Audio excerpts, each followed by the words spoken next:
Welcome, everyone, and I hope you're staying safe if you're in the southeastern U.S. with all this weather nonsense. My name is Justin Fisher, back with another episode of Plugged In from YAA Electric. Hey, Justice, how you doing? Good morning. I am doing well. I've got a hole in me, but otherwise, I'm I think it doing looks good. cool.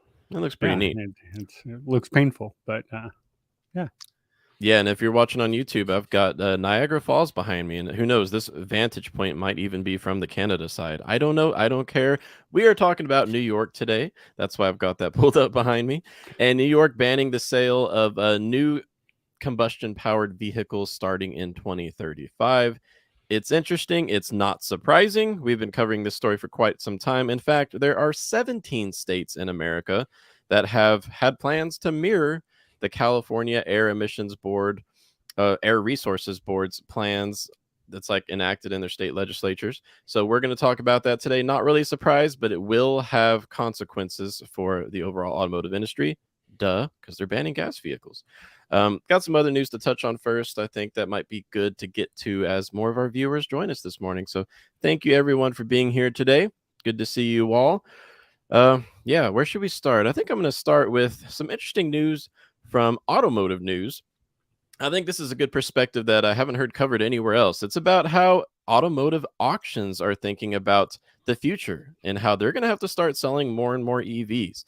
How does an auction house have to adapt to selling more EVs? Well, that's currently what they're investigating and thinking about how they're going to invest some money in installing chargers. That's not cheap. Right now, they say that Black Book estimates just 3 to 4,000 electric vehicles are auctioned in the United States every month, most in California, Texas, Florida, and Pennsylvania. But by 2029, that's what they say. This is their projection from Black Book. By 2029, they expect the average monthly EV auction volume to be closer to like 800,000. So I'm sorry, not 800,000, 80,000. Wrong number. No, 80,000. So from well, about 800,000 is so from a about lot. 4,000 EVs in auctions, we're talking auctions here, 4,000 EVs in auctions per month right now to about 80,000 EVs in auctions per month expected by the end of this decade. That makes sense considering everything we've been talking about on this channel. But yeah, they're having to adapt, and it doesn't surprise me. But what about you, Justice? Does that number No, rub you the wrong way? 80,000. No, I mean that sounds about right. I mean, with all the like the carb standards that we're doing and the push and everything, that seems right. I mean, we can't make that transition and then expect auctions are just going to only be doing ICE vehicles forever. That doesn't make any sense. Yeah. So yeah, I mean, and it is an infrastructure change and plan for them, and we'll see how that all goes. Yeah, and a company spokesman for Mannheim's auctions says that right now EVs represent about 3% of their auction volume. That doesn't surprise me. I mean, Well, yeah. yeah, I What are we mean, at? 5% adoption in the U.S. as a whole. 5.5%, but I saw a little Yeah, news headline that I'm gonna have to dig into. We'll see if I can pull it up at some point during the show, claiming that we've reached 7%, but I'm not sure where they got that data from. So I'll dig into that in a minute. But yeah, we're at 5.5%. So yeah, 3% mm, auction rate, that makes sense. yeah. That jives with all the rest of the numbers. Isn't 7%? Isn't that sort of that magical number though, where things start accelerating pretty quickly? The So if magical number was supposed to be 5%. oh, was it? I thought it was 7. Okay. That was according Well, to the talking heads who've looked at data yeah, in yeah, European trends and in China, where EV adoption in China is already up to like 24% if you include yeah, plug-in hybrids. So, yeah, that's according to their trends. But America's different. That's something I always say. We're much yeah. more spread out. We have different lifestyles, different needs. So I don't think you can really mirror that word for word. And how just thinking out loud, how many Chinese car owners are there? No Like, aren't idea, but there a lot less car owners in China than in America, like by percentage of the population? So their adoption rate is by a smaller percentage of the population, I think. let's do something, Justice. I want you to find out how many new cars were sold in the United States in 2021. I'm going to pull it Okay. up for China and we'll share it with the listeners. Let's see. And while we do that, I already saw that 7% number, that includes plug-in hybrids. So that explains where that data point came from. So for fully electric, battery only, and electric motor only, it was 5.6% in the second quarter of 2022. But if you include plug-in hybrids, 7.05%, according to the awesome data nerds at evadoption.com.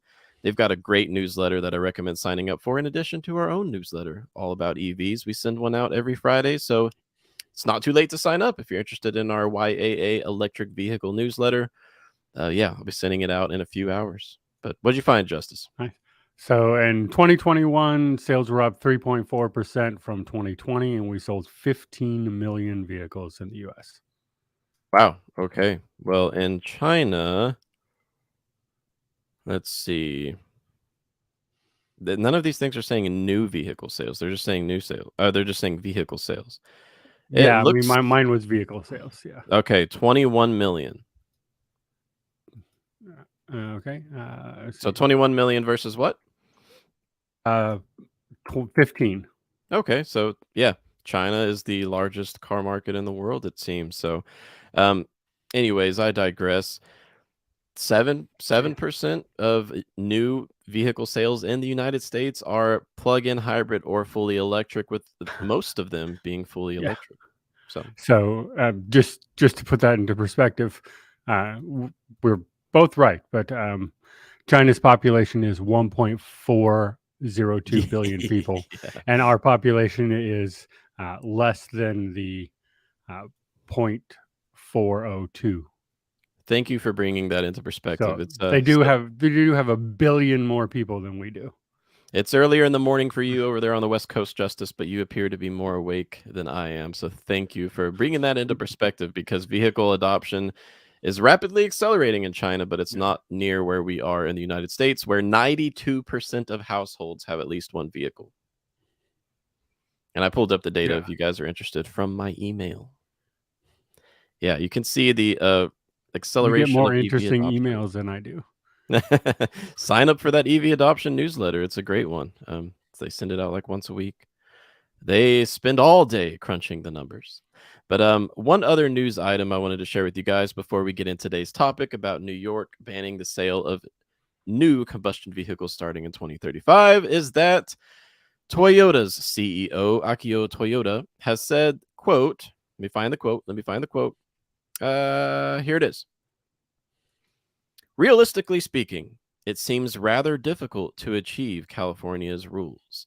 So they're talking about California's plan, which now we've learned New York is following the plan, and 17 states probably will, to ban the sale of gasoline burning vehicles by 2035. Toyota's CEO says that's going to be, another quote, very difficult to achieve. So, yeah, not surprised. Yeah. Toyota's had plenty of success with hybrids, and let's be real, it's getting more and more expensive to build an electric vehicle as raw material costs skyrocket. We're getting close to probably about $10,000 worth of raw materials only, not including labor costs, any other manufacturing costs. There's a whole supply chain involved, but just raw materials, we're probably over $10,000 per average electric vehicle at this point. Justice, do you remember what it was just a year and a half ago? How much money went into raw materials for the average EV? I do not remember. Three and a half A lot. thousand. So from Yeah. 3,500 to over 10,000 in less than 2 years. Yeah. I mean, I'm not surprised Toyota's kind of balking at rapid adoption of EVs, because no matter how much you want to make EVs, it's not easy to do. Right? Yeah. Yeah. We need a lot more mines. We need a lot more resources going on. So it's gonna take time, no matter what you want. No matter what the laws are passed, there's still physics involved and everything else. Yeah, and I think Toyota has an interesting perspective here, because they also cited that they serve 200 countries globally. Wow, that's most, by far most of the world. Yeah. And there are still about 1 billion people out of roughly 7.5 billion who don't have reliable, constant access to electricity. So, yeah, that's definitely something Toyota's thinking about. But when it comes to the American market, the market in China, Asia overall, and especially Europe, they're having a tough enough time meeting their EV production targets because don't forget in Europe they've got pretty stringent EV market adoption goals and requirements too. So yeah, Toyota's They do. what's that? And Toyota's not saying no; they're just saying it's Yeah. going to be difficult. Oh yeah. That's the one thing I sort of took out of that is, just 2 years ago they were saying no, no, we don't think that's a good idea. We're not going to get there, and now they're just saying, hey, look, this is going to be a difficult target to hit. But I never count Toyota out. Anytime that they've ever stumbled, they have figured it out and come back stronger than they were before. So like they're just going to sort of take this at their pace and come out swinging, I think. Yes. Yes, and we must be clear that every automaker plans to go electric at some point, but Mm. this brought to mind an interesting little tidbit of info I saw from Bugatti. We don't talk about Bugatti on here, do we? Gee, oddly Wonder enough, we why. don't. Yeah. Wonder why. Costs like twice as much as my house. Um, Bugatti has said that they don't plan to make their first electric vehicle in the next 10 years. I'm serious. 10 years. They said not within the time frame up to 2032. That's what the CEO said. Interesting. Well, that's not surprising. I'm That's a Bugatti. more surprised that Lamborghini and Ferrari and these people are going electric. That is true. uh, because it just doesn't seem their clientele don't seem like the type who are going to be very enthusiastic about going there. And I think it makes sense for Bugatti to go, not until we have no other recourse here, because the vehicles we sell are for those who like the rumble and power and of the ICE vehicles. It makes Yes. sense to me from a business model. Yes, yes, that is true. One more little topic I want to bring up. I'm sorry, I keep bringing up all these topics, Justice, but they're just too fascinating. No. On YouTube, are you familiar with the YouTube channel? Something along the lines of the Tesla Viking or the Electric Viking, something like that. I feel like Electric Viking sounds I'm gonna get his name familiar. right because I love his Yeah. content. Um, let's I watch see. a It lot of is Tesla ones. I don't know that one. called the Electric Viking. Yeah, Pretty cool yeah. channel. I recommend it. Don't know the guy. Maybe we can have him as a guest on here at some point. The Electric Viking is based out of Australia, and he had a great video Yes. about EV adoption in the southeastern United States. It's so interesting to hear him describe to his viewers what the southeastern U.S. is like. I'm not gonna. I'm not gonna. Yeah. I'm not going to repeat it, but you should watch that if you're interested. It's funny. But he had a video about how new data shows that in the southeastern U.S., so from Florida to Tennessee over to North Carolina, that whole area, right? And then I guess you'd go to Louisiana. EV adoption increased by roughly 100% in the past 12 months. So EV sales doubled in the past 12 months in the southeastern U.S. This is an area typically known for driving trucks and burning coal and stuff like that. So it's kind of Well, cool. it's changing though, right? Because that's Yeah. where all the EV battery plants and manufacturing is all moving into as well.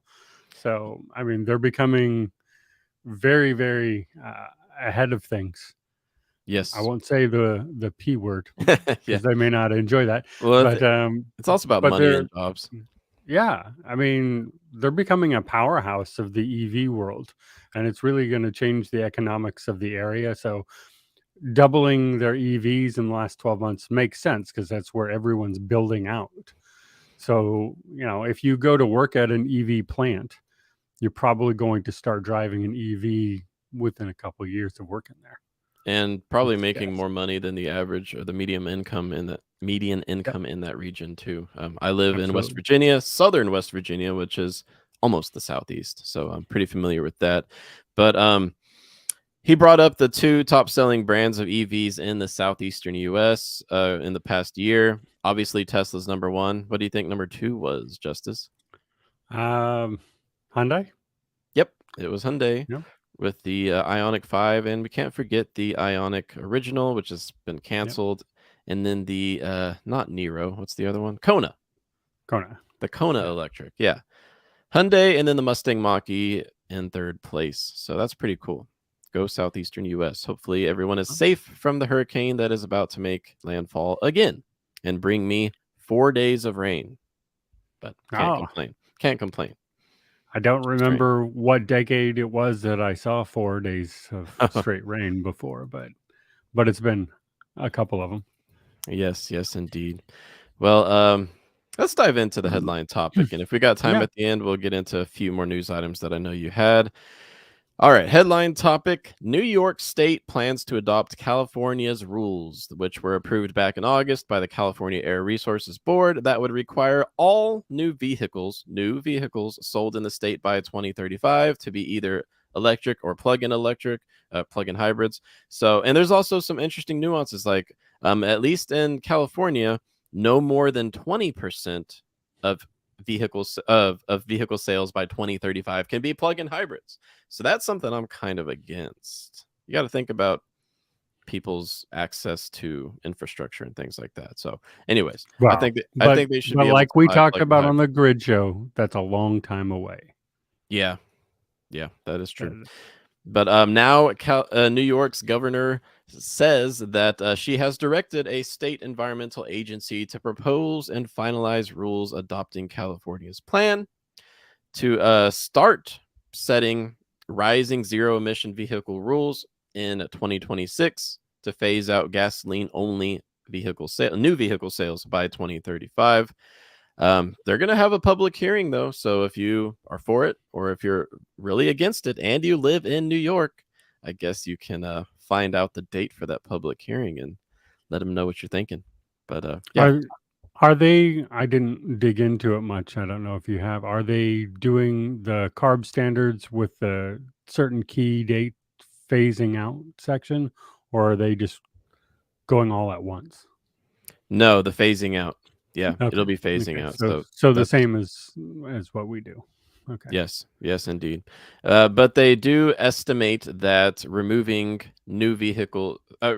combustion power new vehicle sales by 2035 would reduce emissions from light duty vehicles by 25% by 2037, which is pretty cool. Hopefully that works out. And you got to think about how much cleaner the electrical grid is likely to be, almost certainly going to Mhm. be by the mid 2030s. It's going to be very amplified positive impacts when it comes to smog and tailpipe emissions. And where we get that electricity from will likely be quite a bit cleaner. In New York specifically, they get most of their electricity from hydropower and nuclear power, so they've already got a very clean grid. Yeah. Electrifying transportation in New York would make a massive difference in their state's emissions. That's kind of cool. Yeah, I would love to see them get over to EVs. My number one goal is to get Los Angeles to be a clean sky Yeah. area so I can, go down there and just breathe nice and easy. But New York would be probably next on that list of you need to reduce that pollution a little bit and make it a lot nicer up there. Yeah, yes, indeed. And there are New York's a big state. It's not nearly as big as California, but there are vast differences between what's behind me, Yeah. Niagara Falls, that whole upstate New York region. I've been there, and then down towards New York City. Huge differences. But you mentioned the phase out period, and it says that automakers must sell 68% EVs by 2030, EVs or plug-in hybrids by 2030. So, But considering what's that?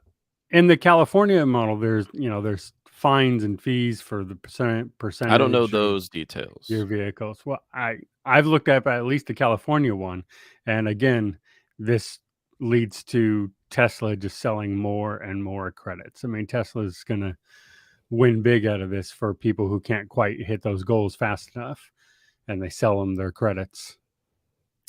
Yes, indeed. And I've got a list pulled up of all 17 states that have previously, so before now, said that they are going to adopt whatever the California Air Resources Board does. It's in their state legislatures. I'm sorry, what's the word for it? It's in their it's in their state law. Okay. I know right now Virginia, right 1 mile down the road from me in Virginia, they are pushing back against what they had been trying to do last year and looking to reverse it. But that's a different story. California, of course, they're the source of all of this. These are the states that have mirrored California's plans up to this point and are likely to do so in the future, which means they're probably going to ban the sale of new ICE cars as well. any day now. Connecticut, Colorado, Delaware, Maine, Maryland, Massachusetts, New Jersey, New Mexico, New York, Oregon, Pennsylvania, Rhode Island, Vermont, Virginia, Washington, and Washington, D.C. These 17 territories, because, D.C. is not technically a state, they are following what California does, which, as much as I love EVs, this always just seems a bit odd to me that they're following what California does. They're not California, so why should they do what California does? But we're the trendsetters. Doesn't everyone want to be California? no, I Isn't feel like you isn't guys that the way it goes? Aren't people moving out of California because it's too expensive? Yeah, I'm looking. Yeah, looking.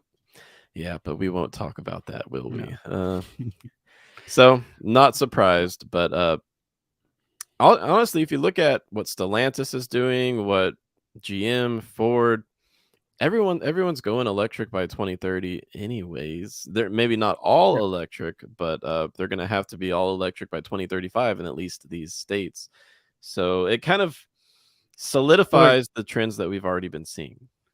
Yeah, I mean, and honestly, if all 17 states go, it doesn't really matter what the other states do, right? Like OEMs aren't going to create different vehicles for Florida when everybody else is already changed over. So they'll have to be all electric by then, and it's just unfortunate that that this is becoming a forced issue rather than a voluntary issue. Yeah. Yes, indeed. I've heard a lot of people say in my region that they think EVs are cool and they definitely want to try them out and experience them, but they've then said, "But I don't think I should have to buy one." And I'm like, "Yep, I understand. Yeah. I The understand." American mindset is different than the European one. We understand the European laws, and some people champion them, but the American mindset, I feel like we would adopt faster and easier if this was a voluntary thing, and the manufacturers were just putting out EVs that compete and do better than ICE vehicles, and people want them and they would buy them. But once you start getting governments telling you what to do, that in the American mind, that sort of digs some heels in. And even if you like them, you're going to go, nah, I don't think so. Yes, I agree. And we've talked about time and time again, it's not even confirmed that they're going to be able to produce enough electric vehicles based on uncertainties. That's to put it lightly, uncertainties in the supply chain. Uh, we've heard some CEOs, such as RJ Scaringe from Rivian, say that battery shortages may be the next chip shortage. Not in 2022 or 2023, but if you're looking 2024 to 2027, we may not have enough batteries to reach all these goals. So yeah, it's a lot to think One, about. where's all the lithium? Isn't it in Chile, Uh, Australia, and Indonesia? yeah, especially Chile and Australia. China Yeah, does have a lot, but they have most of the mines because they they're have. the Yeah, ones mining it. But when it comes but to actual lithium resources, it's what you mentioned. so if we put mines in all those places, and both Chile and Australia are free trade countries, so they could help meet that tax credit. But remind me how we get the lithium from those places to the U.S. Is that a nice green process that happens to get Nope, it over here? it is So not. I still kind of go supply chain, and what are you doing to the cause by putting Hmm. it on giant ships and shipping it over here, which create more CO2 into the atmosphere than it's like 100,000 vehicles. Hey, that's something I thought about when I bought my Ioniq 5, knowing that it had to sit on a ship to get here from South Uh, Korea. I made myself feel better once they once they had announced that they're building a US factory. So hey, if nobody in the US bought their Hyundai EVs, they probably wouldn't build a factory. So yeah. but I Yeah. agree with you, Justice. That's definitely something to think about. Good question here, and I've got an answer. So, do these bans apply to companies? Well, I don't have an answer for that. I know it has to do for light duty vehicle sales, so probably going to have separate regulation when it comes to medium duty and heavy duty trucks. But here's an interesting little graph I wanted to share with you. Evan, Denise, if you're still with us, I think you'll find this very interesting considering your question. Let's see. It is U.S. transportation sector greenhouse gas emissions by source. Light duty vehicles, like what you and I drive, are the main source as of 2019 pre pandemic times, with medium and heavy duty trucks being less than half of that amount. So that kind of surprises me. It's all about volume, though. It's about how many there are on the road. Yeah. Yeah, but ships and boats 2%, that doesn't feel right. Well, this is just in the Interesting. US. This is not Oh, yeah, globally. okay, yeah, that's globally. I Okay, yeah. have seen the numbers for globally, and it's a lot more than 2%. It's, I Yeah. believe, somewhere between 10 and 20%. Um, it's fascinating. I'm gonna look it up real quick. How I much? know when a ship idles, in dock, because they can't plug in, uh, it's a lot. They're pumping out a lot of pollution there. Shipping 11% of global emissions. So that's Yeah. wait, no, that's not correct. Should have just researched this before the show, shouldn't I? I don't I didn't expect the question to come up, so Oh yeah. Okay. you'd So have to have predicted that. courtesy of NPR, who cited someone else, yeah, and Yale guys, Yale pulling the Yale card, Ivy League. Out of global emissions from all sources, it says that maritime shipping is about 3% of global emissions, but Hmm. still, it's a lot. But 3% still a lot when you think about its global emissions. Yeah, Interesting stuff. interesting. But Yeah. Okay. yeah, you want to wrap it up with one of your stories that you had pulled up for today?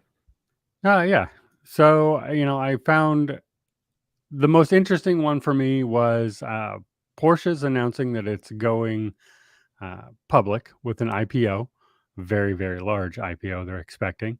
And they've sort of stated that that is to help get the VW electric, division going and funded so they can push that forward a lot. So I thought that was, it's smart. That's why a lot of these places like Tesla went, IPO, was to get those off the ground. Now Porsche is leveling their, most valuable asset in that market. So I think that's great. Yeah, yeah, that is very, very good news. Anything else on your mind this week? Anything Oh, else catch your eye? yes. Today, AI Day. That is, for all those of us electric nerds and AI nerds. Futurism. Very, yeah, yeah, very much looking forward to this. Supposed to be, Elon will be bringing out Optimus, the, autonomous robot, today, and we'll see if that actually happens, and if it does, if it's a set of pre-programmed things, or if he can actually act independently. What time is So that? I believe it is on at 4 o'clock today. It might be 5 o'clock, Pacific time. I believe it's 4 o'clock Pacific time. Yeah, I looked it up. It says 5 o'clock Pacific Five. time. So if you're Okay. interested in Tesla AI Day, 5 p.m. Pacific, that's what? It'll be 8 o'clock At 8 o'clock. Yeah. Eastern. Yeah. Yeah. It's So my bedtime. late. Just kidding. Just kidding. Late for you guys, but if you're interested in the future, Yeah. and AI is a really big deal. People who think it's just all a hullabaloo, need to look into how far advanced China is on the U.S. and AI, and how incredibly important it is that we catch up and get there. So, Yeah. I'm very excited for this. I'm looking forward to it and seeing what comes out of it and where it goes from here. Well, maybe Monday we'll have some kind of announcements to share from Tesla AI Day. Yeah. So I'll definitely check that out myself. Well, thank you Cool. everyone Yeah. for being here today. Don't forget we've got a bunch of new resources over on Reese's chocolate. Yeah, that Um, sounds good. yeah, Halloween's around the corner. Bunch of new resources over on the joinyaa.com website. Sharing my screen now. The latest one that I published, all about every electric Jeep, including the 4xEs available now, the Wrangler and the Grand Cherokee, and what Jeep recently announced from what's coming in the next few years, specifically 2024. The Jeep Recon, the Jeep Wagoneer S. Those are some awesome looking EVs, but they're probably not going to be cheap. But still, they're awesome. But if you're looking for like a, I don't know, $50,000 to $100,000 EV in 2 years' time, might want to check those out. And it looks like the Recon is going to be Rubicon capable. So I've Interesting. got everything Jeep told us in this article for you guys. I'll drop it in the chat if you're interested. But yeah, apparently, And for those looking at the 4xe now, that is one of the most negotiable vehicles on the market, and now is a great time to strike and get a great deal on those. yes. Sorry, the auto advocate in me comes out sometimes. Well, that's important because it blew my mind. I thought that the RAV4 Prime was still the top selling plug-in hybrid in America, but it lost the title due to Toyota supply chain issues. Yeah, due to the fact To you can't get one. Yeah, the Wrangler 4xe plug-in hybrid is the top selling plug-in hybrid in America. That blew my mind. I had no idea. So I'm going to go ahead and drop this link into the chat for you guys. Don't forget to head over to the electric vehicle forum that we have. It's free to join, free to post, free to comment, and we can all talk to each other about EVs, whether you're a newbie or a nerd. You're welcome. So we hope to have you there. But thank you so much, Justice. Thank you. Always a pleasure to be here. And we'll see you guys on Monday. Bye, everybody.